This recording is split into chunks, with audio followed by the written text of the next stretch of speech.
All right, Judge, next is page 20. Sanford, come on up.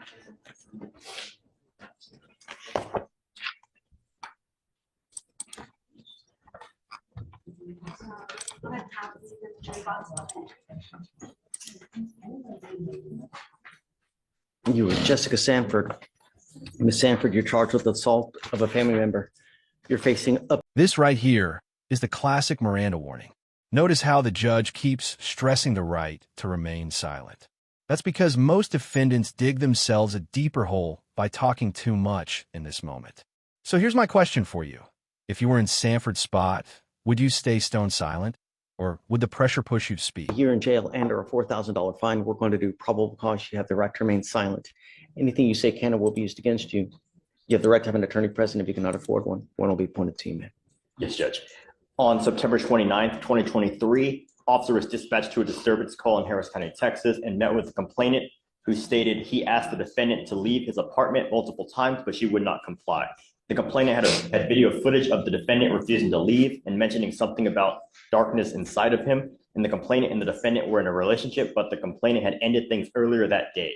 The defendant locked the complainant out of his apartment, and the complainant showed officers an injury on the back of his neck that appeared to be nail scratches. The defendant barricaded herself in the apartment, refusing to leave.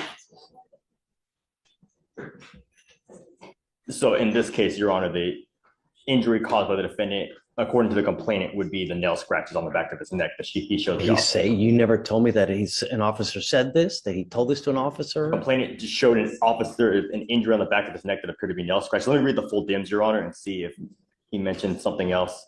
We don't work on hunches. Yes, Judge.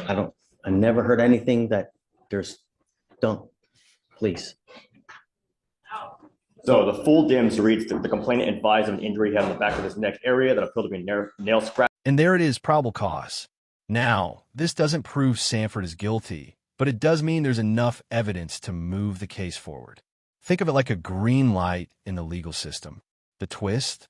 Plenty of cases crumble down the road, but without this first step, the machine doesn't even start rolling. Done by the defendant with their hands, causing the complainant to feel pain. Yes, Judge. And I apologize for. Okay. I just want to make sure that we're. Yes, Judge. In the up and up. Ms. Sanford, I'm going to find that there's probable cause to go forward with your case.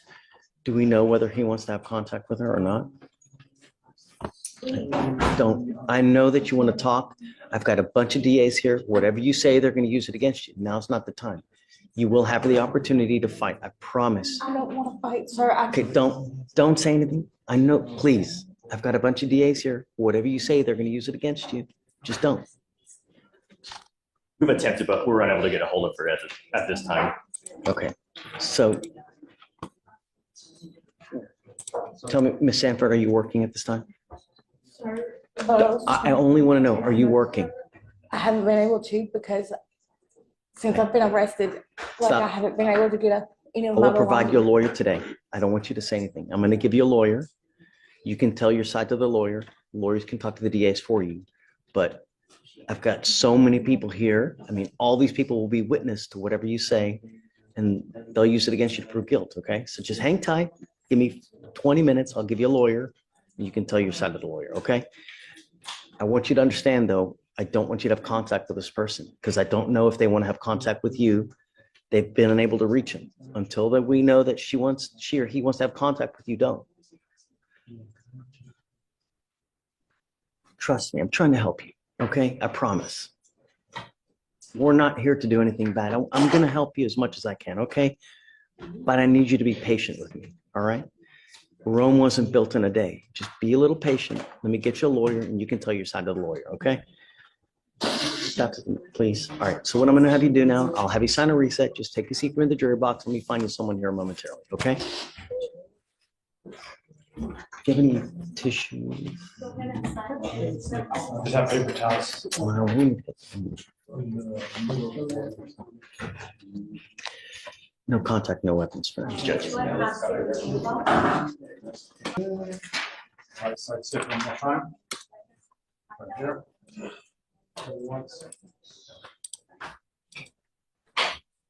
Your Honor, here in a second, you're going to have Mr. Webb, Mr. Rubio, and Mr. Gerard. Webb. In that order. Okay. For all for three.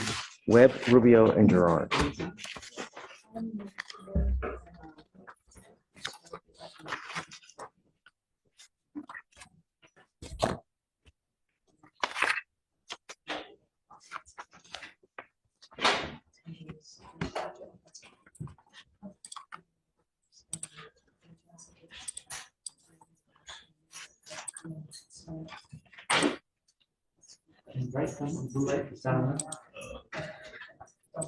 Okay.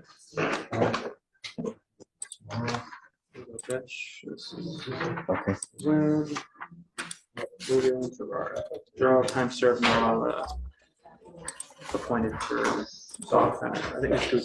Yeah. So Lori has all of them? Mm-hmm. All right. Good morning, gentlemen. Mr. Fleischer. All you guys have picked up criminal cases and you all have worked out agreements with the state and with defense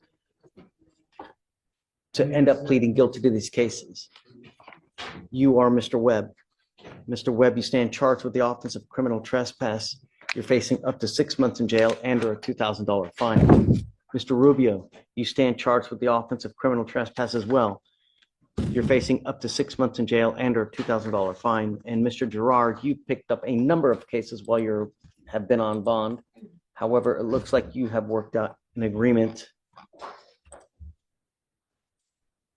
You have a total of 4 cases, and it looks like they are going to dismiss 3 of them in exchange for your plea on one of them, which is the theft, where you're facing up to 6 months in jail and or a $2,000 fine. You now have at least 2 on your record. So what happens on the next one? Felony. Right. Instead of days, you were looking at years. So no matter a pack of gum, pack of smokes, you could be looking at years in jail. Do you understand?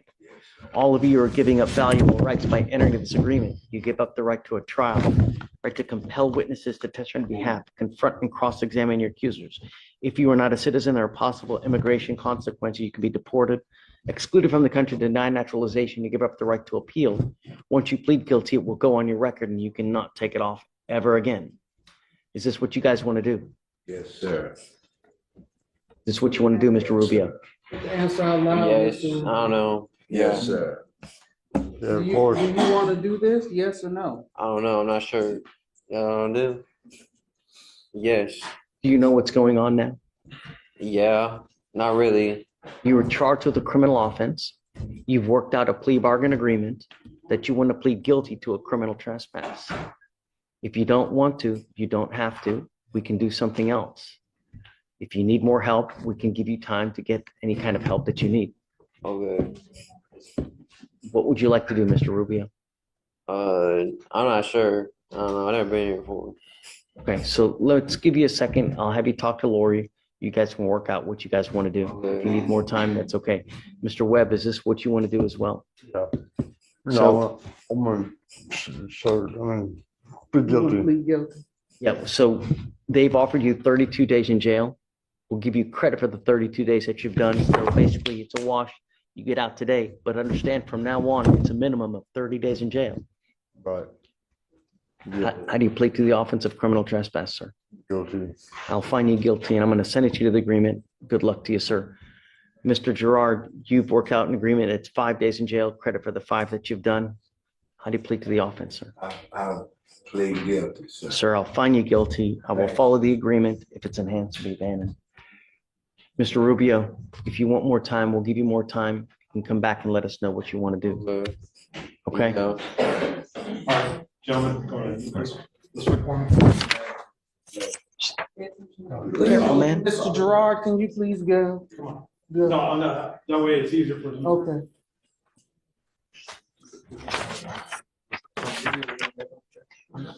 Yeah, let's hold off. We'll wait to see if they, Otherwise, which is the theft that we're going on? Is it on Gerard, is it 6-2? So 6-1 is being dismissed. The one page 29 is getting flag. Page 28 is getting. Yeah, okay, got it.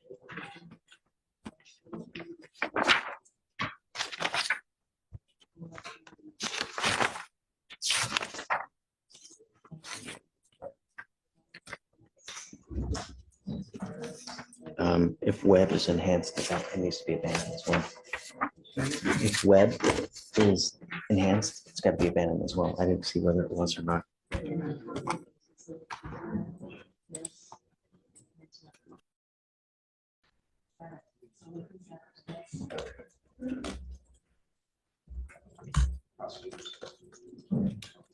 Marcos, you want to talk to me already? Yes, Judge. Hey. Approaching on Mr. Miguel Moreno, this is an FSGI judge. The state has spoken with AT&T, who is the owner of the other vehicle. There's an estimate of about $26,000. Does not necessarily, I don't think that's accurate, to be honest with you. They have an estimate of $26,000. The state has reached out again to see whether that's what was actually paid by AT&T, which I'd be very surprised. No, of course not. No.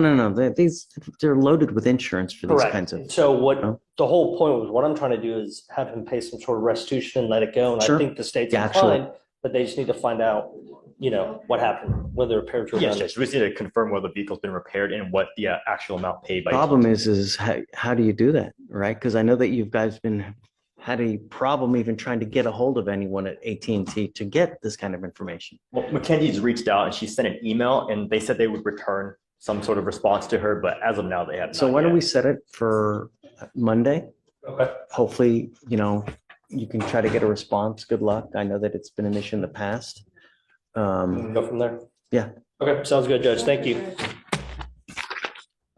Judge, is that a waive appearance or required? Waive it. Yeah. Yeah. I mean, there's no sense in bringing it down here.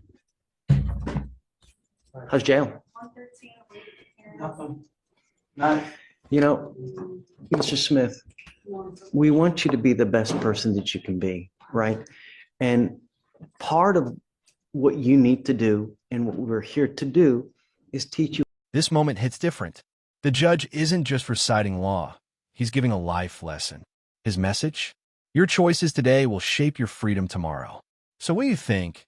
Are judges crossing the line when they get this personal? Or is this exactly the kind of tough love young defendants need to hear? How to grow up, to make better decisions. You have no one that's going to bond you out. These are things that you think about when you go out. If you are hanging around with thugs, people will treat you like a thug. Perception is reality. These are things that you think about when you're out there, whether you're going to a party, whether you're hanging out with other friends who like to smoke weed, whether you're going to a park and you know that there are people that are not good for you and you're still doing that. These are decisions that you need to look at and to think, okay, if I do this now, what potential bad things can happen? I'm on bond for a criminal case and I don't have anyone to bond out. I got a test on Monday, yet when you're out there, always consider the negative of what can happen in every decision you make. You are now in jail. You've missed a test, allegedly, because I don't know for sure. You could be blowing smoke on my puppy. I would never even know, right? Am I supposed to feel sorry for you now that you have 2 assaults? you just doing your job. Right. But what I want you to do is I want you to learn. And you got 2 assaults and you still haven't learned. So what do we do to ensure that you now, if we let you go out in the street, you're going to make the right decisions? What do we do? Because I don't know. I want to let you out. I don't want to keep you in. But you're your own worst enemy. If I let you out, I know that you're just going to continue to make a bad decision. So we're at an impasse. It's a dilemma. It's a fork in the road. Situation is a little different today, Judge, after a weekend in jail, seeing how easily Mr. Smith can lose his liberty if he is not 100% compliant with bond conditions. He hasn't just heard it from us now. He's actually experienced it. So that's different. And I would think that matters to him as he understands how quickly things can change in his situation. How many times have we put him in jail? It's only the first time, Judge. We tested We him. revoked his bond once, am I not? No, I don't think we have any bond revocations. Tried it on Mr. No, we appeared initially and he had a drug test and we had a conversation, you admonished him, but this was the first time he actually went in. And how many violations have we had? You know, It was only the one dirty UA, Judge. At least that we spoke about. here's my other, if I were to go send you for a drug test now, what would pop up? It's a rhetorical question. I don't want you to answer. But that's what I'm also thinking about. You know, me, you're in jail, you picked up a new case. I've repeatedly asked you to not smoke weed. You've tested positive already once. If I send you for a test now, what's going to happen? I don't know. All of that before he had to go to jail. Now he sat in jail and can't get out. There's no way for him to get out. He understands that. So I would think that would change his mindset. He's intelligent and he understands, but still 17 years old has to sometimes hit their head to learn and understand what those consequences really feel like. Living now. I still with my best friend in Humble, Timber Forest. I just started staying there like 2 days before I came to court. And even have a stable home. Well, the order and the request of the state was to stay away from grandmom and don't go there and don't ever go back. So he hasn't. Have any other parental figures out there? I'm not sure. I don't really know too much about my family. Yeah, just pretty much. I don't know too much of my family. They really don't want nothing to do with me. So I just be alone. And just somebody that purported to be Tristan's mother did reach out to me, but indicated that she could not help or didn't want to help because I asked those questions too. Wasn't take him in? No, sir. This was about 2 or 3 weeks ago. So he's truly on his own. And again, the person I've been speaking to purports to live in Georgia and is young himself. Can't come here, can't do anything here.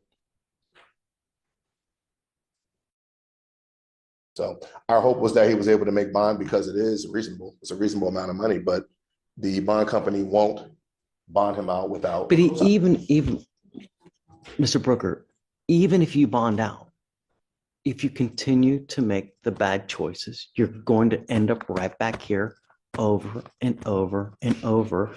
You know, he's telling me that you want to plead guilty just to get out. I'm not going to do that because I'm not going to let you ruin your life. Because when you end up with these assault convictions, you're all but ruined. You know, do you think people hire assault convictions? You think you're going to get a job? You think you want to go to school to study this and that?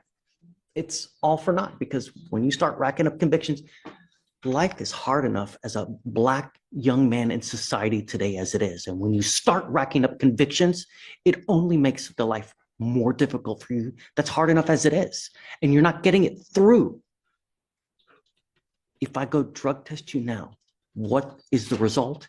Even after months of me preaching to you not to use.